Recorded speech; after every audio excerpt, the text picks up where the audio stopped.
love. So thank you, it really means a lot to me, and it really spurred me on to make another video quickly, because as a thank you, I think I should do that, as you guys seem to be enjoying my content. So thank you so much, it's really appreciated. Today I thought I would discuss the missing person, Richey Edwards. I had never heard of this case until I was researching UK missing persons cases, and Richey Edwards was a member of the band the Manic Street Preachers at one point in his life, or towards the end of his life in the 90s, and I actually saw them live last year and they were absolutely brilliant, and I didn't realise that a band member of theirs had actually gone missing, and even though they have theories, they still don't know what happened to him. I was talking to my partner who really likes them too, and he said I said, oh, did you know that an original member, or not an original but an old member, went missing? And he said, oh yeah, but he was found. I said, no, he never was, and they don't know what happened to him, and he was really shocked too. So I thought it was really interesting to read about. Disclaimers, please listen to these disclaimers because this is serious. This will mention suicide and self-harm and potential murder. There's theories, they don't know, but it mentions all three of these, and it does graphically mention self-harm. So if you will find this triggering, please click off this video now and do not watch. It is completely understandable. I mean absolutely no disrespect to anyone that has been affected by this case. My intent is only to raise awareness. And thirdly, if you do not like true crime and ASMR mixed, please click off now. So without further ado, Richard James Edwards was born and raised in Blackwood in Wales in the UK to Graham and Sherry Edwards. He had one younger sister, Rachel, born in 69, so 3 years after him, and he was close to his sister. He attended Oakdale Comprehensive School from 86 to 89, and then he attended the University of Wales in Swansea and graduated with a 2-1 in political history. So if you're not in the UK, I don't know if it's the same in other countries, I imagine it's not, but it goes first and then 2-1. So he basically got the equivalent of a B, first, second basically, which is good because it's really difficult to get a first. And he met Nicky Wyatt, Sean Moore and James Dean Bradfield at Oakdale Comprehensive School, and they are either all members of Manic Street Preachers or, worked with them at some point. So Edwards was initially a driver and a roadie for Manic Street Preachers, but he soon became accepted as the band's main spokesman and fourth member in 89. Edwards showed little musical talent, and his real contribution to the band was through lyric and design, so he frequently mimed playing the guitar during early live performances, but was along with bassist Nicky Wyatt, a principal lyricist, so he's said to have written approximately 80% of the lyrics on their third album, The Holy Bible, and he's credited on many of their songs, some on his own and some with Nicky. Despite his lack of musical input, he contributed to the overall musical direction of the band, and he played a leading role in deciding the approach of the band's sound. Lead guitarist and vocalist James Dean Bradfield, one of the people he went to school with, has since expressed doubts over whether the band would have produced this weird album. Basically, Edwards expressed a desire to create a concept album described as Pantera meets Nine Inch Nails meets Screamadelica.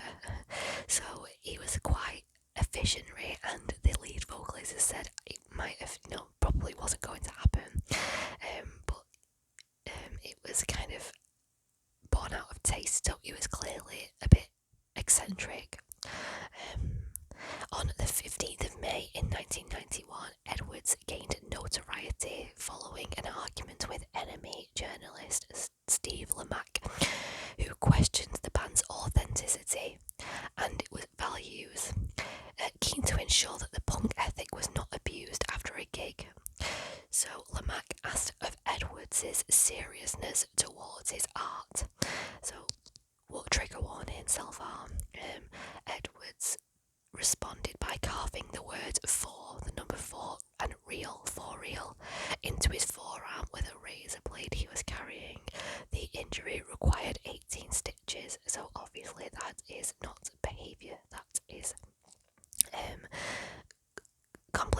sound mind, I guess, someone who is doing well mentally.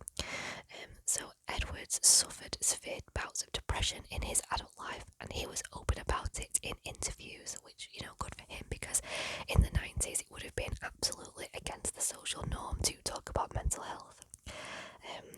He also self-harmed.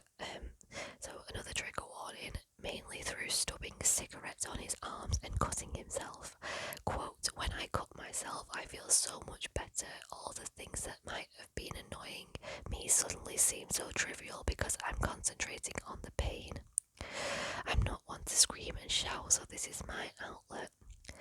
He also suffered from insomnia and used alcohol to help him sleep at night.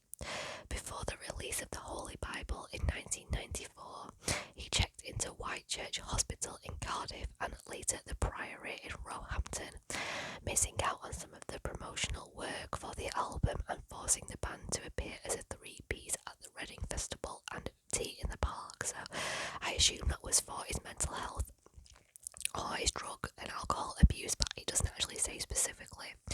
Following release from the Priory, the Manic Street Preachers toured Europe as a four-piece band with Suede and Therapy for what was to be the last time.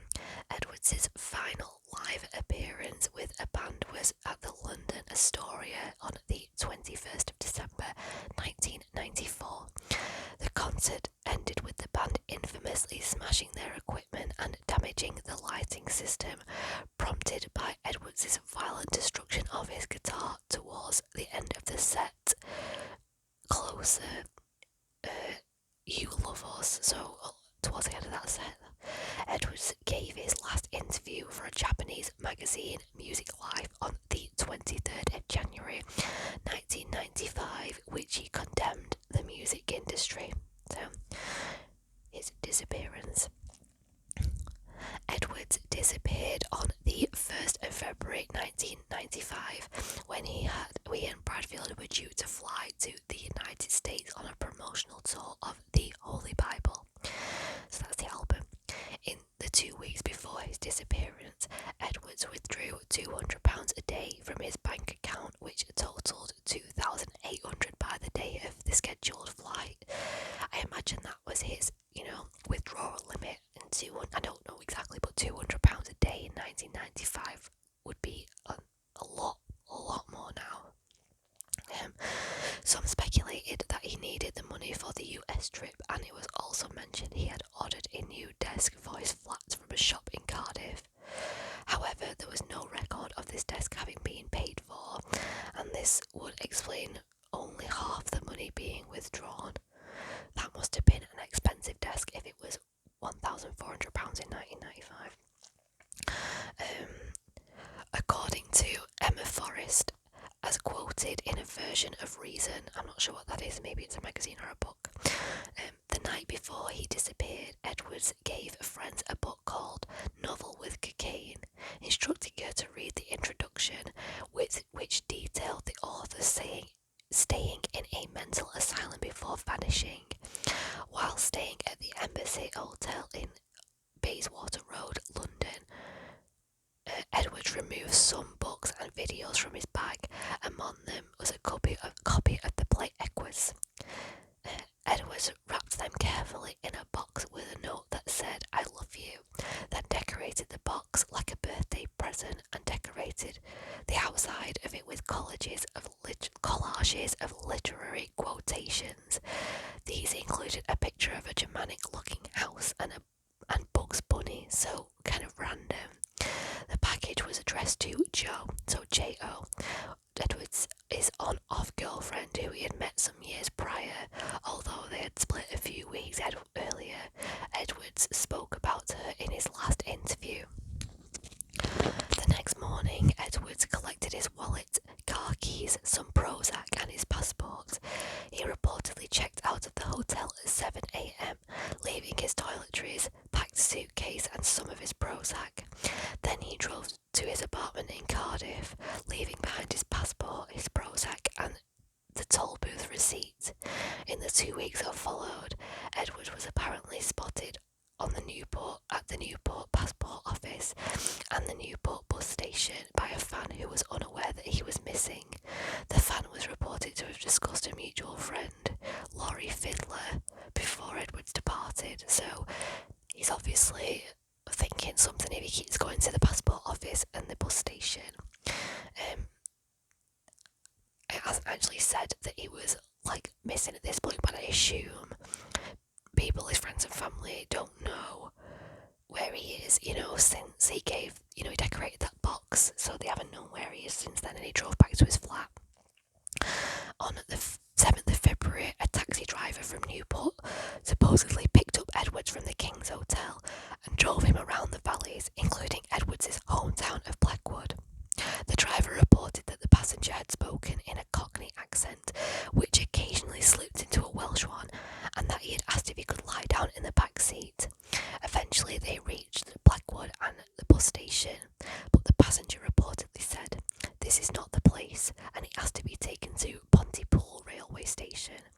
It was later ascertained, according to Jovanok's account, I'm not sure who he is, that Pontypool did not have a telephone. So this was 1995, remember. The passenger got out at the Severn View service station, so Severn is Severn, so this is River Severn, near Aust, South Gloucestershire, and paid the £68 in cash for the taxi fare. Again, £68 for a taxi fare now would be a lot, but I imagine in 1995 it would be a lot more. So, on 14th of February, Edwards' Vauxhall Cavalier received a parking ticket at the Severn View service station, and on the 17th of February, the vehicle was reported as abandoned. The police discovered the battery to be dead, with evidence that the car had been lived in. The car also had photos he had taken of his family days prior. Due to the service station's proximity to the Severn Bridge, which is a bridge over the River Severn, a known suicide site, it was widely believed that Edwards had jumped from the bridge. Many people who knew Edwards, however, said that he was never the type to contemplate suicide, and he himself was quoted in 1994 as saying, "In terms of the S word, that does not enter my mind, and it never has done in terms of an attempt, because I am stronger than that. I might be a weak person, but I can take pain." Now, one, I will say, I don't think someone would speak as blasé about suicide now as they did then, because people again had this stigma about mental health and, suicidal thoughts. And two, just because he said that to me doesn't mean he wasn't suicidal. It means that it was 1995, or potentially means that he was 95 and he didn't want to be open about the fact that he might have been suicidal. He might not have been, but that definitely doesn't prove he wasn't, in my opinion. I'm just speculating wildly here, so since then, Edwards has reportedly been spotted at a market in Goa, India, and on the islands of Fuerteventura in Lanzarote. There have been other alleged sightings of Edwards, especially in the years immediately following his disappearance. However, none of these have been proven conclusive, and none of them have been confirmed by investigators. In 2018, it was revealed that the bridge's toll receipt was a 24-hour clock, meaning that he would have crossed the bridge at 2:55 a.m. rather than 2:55 p.m. as previously thought. The investigation itself received criticism. In his 1999 book Everything, a book about Manic Street Preachers, Simon Price states that the aspects of the investigation were far from satisfactory. He asserts that the police may not have taken Edwards' mental state into account when prioritising his disappearance, and also records Edwards' sister Rachel as having hit out at the police handling after CCTV footage was analysed 2 years after Edwards vanished. So his sister was annoyed that it had taken 2 years for them to review CCTV footage. Simon Price records a member of the investigation team as stating the idea that you could identify somebody from that is arrant nonsense. So basically they weren't taking it seriously, and they were just saying it's nonsense, so they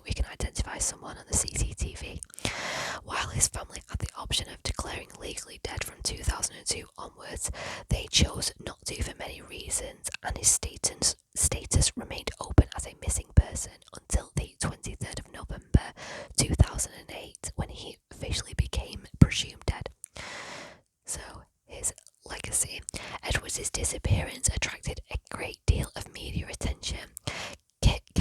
Caitlin Moran, writing for the Times, commented that Edwards became a cause célèbre, sorry, I'm not sure what that means, among depressives, alcoholics, anorexics and self-mutilators because he was the first person in the public eye to talk about these subjects, not with swaggering bravado and a subtext look of how tortured and cool I am, but with humility, sense and often bleak humour.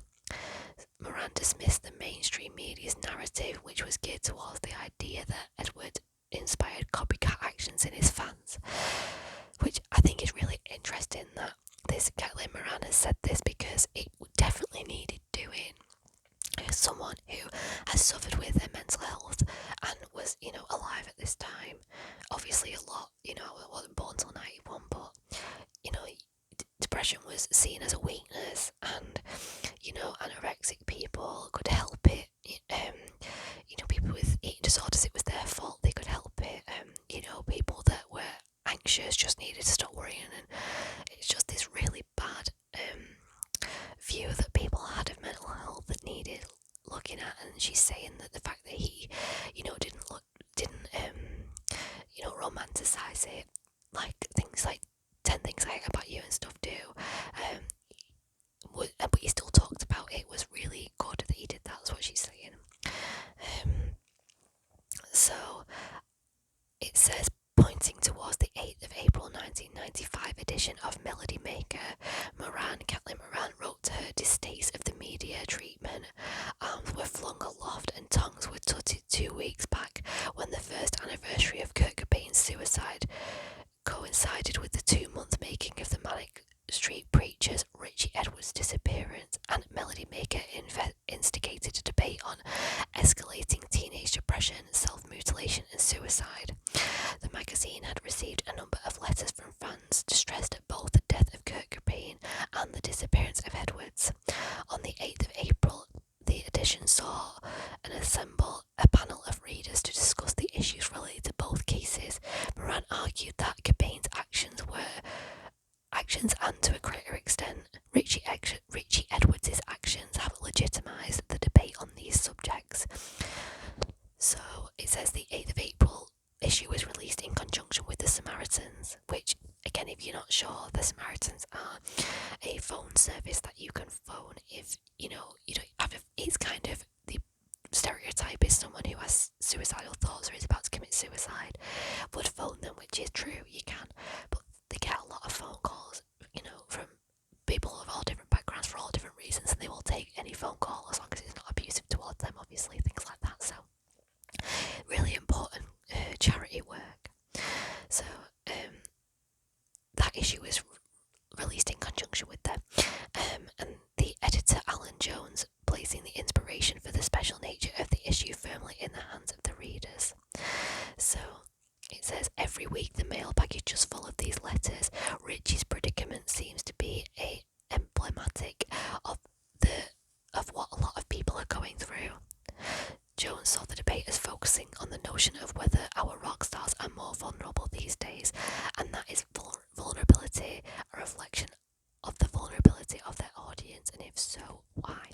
So that's really interesting, because obviously this happened, 25 years ago, but there's been a lot in the media, especially recently, about how musical, I sound like an old woman when I say this, but anyone who's musically famous, I guess, their mental health is incredibly poor because of the way they're treated by the media and other things too, and the pressure they're put under. So it just shows that this was happening 25 years ago and nothing was being done about it, and Richey Edwards seems to have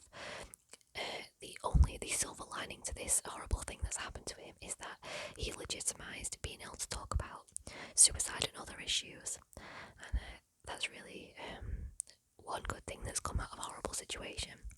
So they still don't know what happened to Richey Edwards. I think it is assumed that he committed suicide by jumping into the river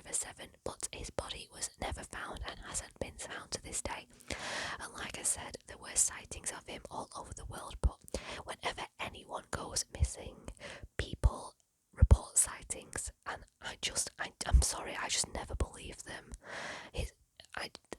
I don't know, maybe I'm just being, I'm just not being open-minded enough, but if you've got a theory, or if you've heard any other theories that I have missed, please leave it in the comments below. I'd really be interested to hear, because I've never heard about this case before. And if you have any suggestions for content, it can be either a case or it can be another type of ASMR. I actually started doing other types of videos, but these true crime ones seem a lot more popular. So I'll